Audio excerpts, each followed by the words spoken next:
Hello, everyone. My name is Shannon Kennedy, and I am the resident polyglot at Drops. Every month, we like to take your questions over on Instagram, so be sure to follow us on Instagram if you're not already to see when the next chance to ask me a question is. And so, this is the latest batch of questions that we received. Let's jump right in. Where to start when it comes to grammar, but you don't know anyone who speaks the language? Good question. Here are a few ways you can work on grammar when you don't have someone to practice with. One, with a course book. These gradually introduce grammar to you as a part of a greater structure. Two, study with a grammar. This is a kind of book. This is one of the methods I use because it allows me to learn grammar on an as needs basis. Essentially, I work on conversation and vocabulary until a specific grammar rule becomes an obstacle for me. When that happens, I look it up in a grammar and focus on it to work it out. Three, with close. This is essentially fill in the blank, but it's a fun way to work on grammar. You can create your own to work on grammar, but you can also use tools like Closemaster or Link. 4. Comprehensible input. This is where you do lots and lots of listening and reading in the language and start to notice aspects of the language's grammar through exposure. Drilling. 5. This is my other favorite method and something I regularly practice with my tutors in order to start to understand new grammar. If you can, try to find some way to get feedback. You can find a tutor or exchange partner online. There are lots of great places to find them, like Preply, and feedback can help you catch grammar mistakes you're making so they don't become fossilized errors. I would love for Drops to have more languages to learn. Us too. We regularly add new languages, so keep an eye out. And if you'd ever like to request a language, you can do so in the app. Just visit your profile, then scroll down until you see Suggest Feature/Language, and let us know what you'd like to see in Drops. As I know, Spanish and Arabic languages have similarities. Would Spanish be easy to learn for an Arabic speaker? The more closely related two languages are, the easier it is to learn one from the other. About 8% of the Spanish language comes from Arabic, so there's definitely some overlap. That said, Arabic and Spanish have different grammar, different writing systems, and other contrasting features that can still provide a challenge. But really, whether a language is easy or difficult to learn all depends on the learner's motivation to learn the language. The more motivated you are to learn a language, the easier it'll be for you to learn. How do you memorize numbers easily in a different language? Through lots of practice. When I'm working on numbers, I make a point to do all of my counting in that language, even if it takes me a bit longer or feels uncomfortable. I may be counting things that I'm adding into a recipe. I may be counting how many sets of reps of an exercise I'm doing. But whatever it is that I'm counting in just like normal day to day context, I make sure to do it in the language instead of in my native language. The only way that counting and numbers are going to start to get comfortable is by practicing them and by doing it. Without a teacher, is it possible to learn a language in 9 months? It is possible to learn quite a bit of a language in 9 months without a teacher, but you will still want to have a language exchange partner or friend to practice with so that you can get feedback. Alternatively, you can get this feedback by recording videos of yourself and sharing them with the online language learning community. If you learn without a teacher, you'll need to be self-motivated and self-disciplined. You'll also need to give yourself feedback at various points, reflecting on where you're struggling, what you're doing well with, and how what you're doing is working for you. Should I make one notebook for practicing and learning Korean? How you take notes is really up to you. I used to keep a separate notebook for each language, but now I keep a single notebook for every language I'm learning. Ultimately, I want my notes to be useful and accessible. And for me, that means going through them at the end of each week and consolidating them all into a single Google sheet I use to collect everything I've learned. There are reasons to keep a notebook for a single language. It keeps everything in one place. You can find what you're looking for a little easier, and it's organized. But for me, notebooks are just a middleman between when I first learn a bit of information and when I put it where I'm going to study it. Is it possible to learn two different languages at the same time? I've answered this question a few times now in past Ask the Polyglot videos, and my answer is still the same. I do not recommend learning more than one language at a time. Maintenance, when you're working on not losing what you've already learned in a language or small improvements in multiple languages is okay.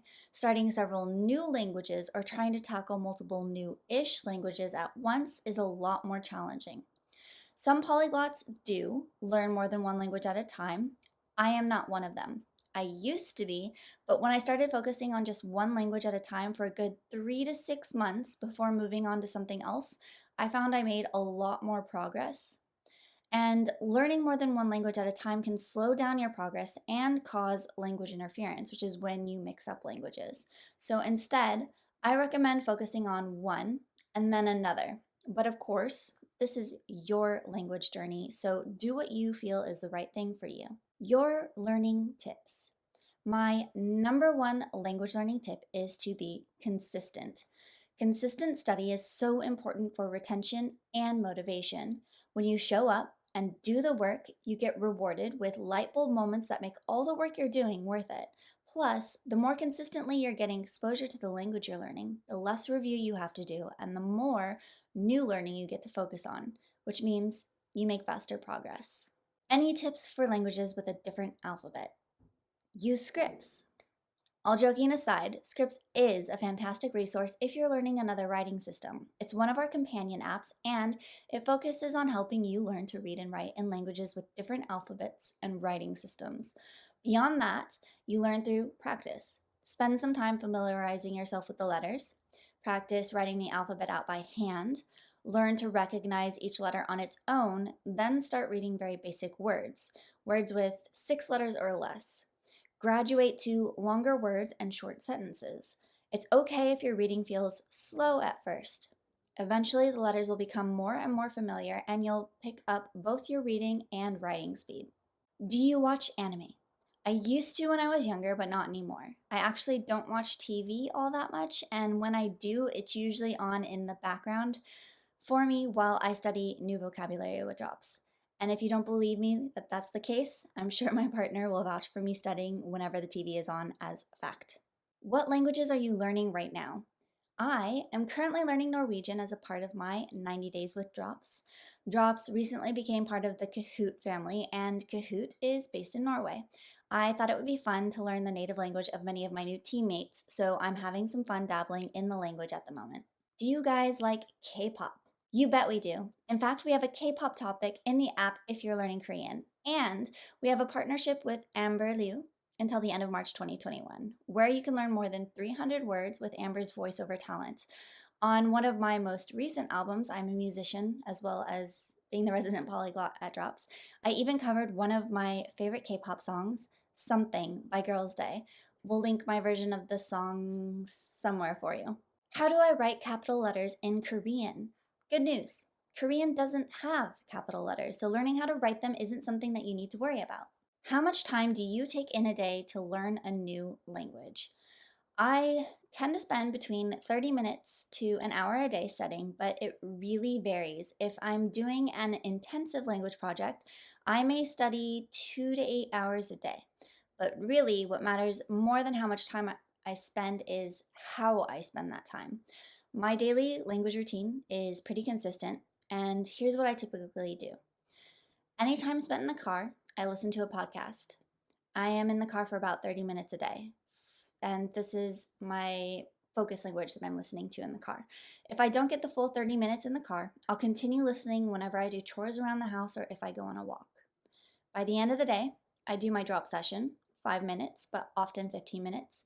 By the end of the day, I also study vocabulary from my lessons, which is currently for 7 languages. I usually have one lesson a day for different languages, one per week for each of my active languages. And I typically have about 30 minutes where I do some focused learning with a course book, YouTube videos, or blog articles where I dive into something I'm struggling with. If I play video games, I play them in another language. I try to watch some TV in other languages, though this doesn't happen as often at the moment as it used to, as I mentioned before. And if I have time at the end of the day, I will read something in my stronger languages, a book. I sometimes incorporate other strategies, but this is what I do and what I have done consistently since settling on this routine. What is the language whose pronunciation is most different from its spelling?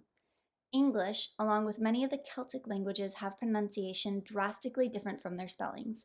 I don't know definitively which language is most different, but these languages, along with Tibetan, I believe, often have a reputation for being the most difficult in this category. Do you have a tactic to memorize vocabulary and sentence structure? The tactic that I use to memorize vocabulary is spaced repetition. This is where you review words right before you're most likely to forget them. It's difficult to calculate on your own, which is why I like using tools that calculate this for me. And the Drops Dojo uses exactly this strategy, so it's somewhere I like to spend a lot of time. As for sentence structure and grammar, I like to do some good old-fashioned drilling. This is where I practice the grammar structure until I get the hang of it. So, for example, if I were learning how to say if this, then that, I'd put together a bunch of sentences with that structure using words relevant to me. For example, if I have some time, then I'll study Norwegian today. If my son goes to bed on time, then I'll have time to read tonight. If I double the recipe, then we'll have leftovers for dinner tomorrow night too. I usually do this with my tutor so I can get instant feedback and corrections on my practice. And that's it. Thank you so much for watching this episode of Ask the Polyglot. I will be back next month to answer more of your questions, so be sure to follow us on Instagram and keep an eye on our stories for when the next opportunity to post your questions to me is. So, in the meantime, happy language learning.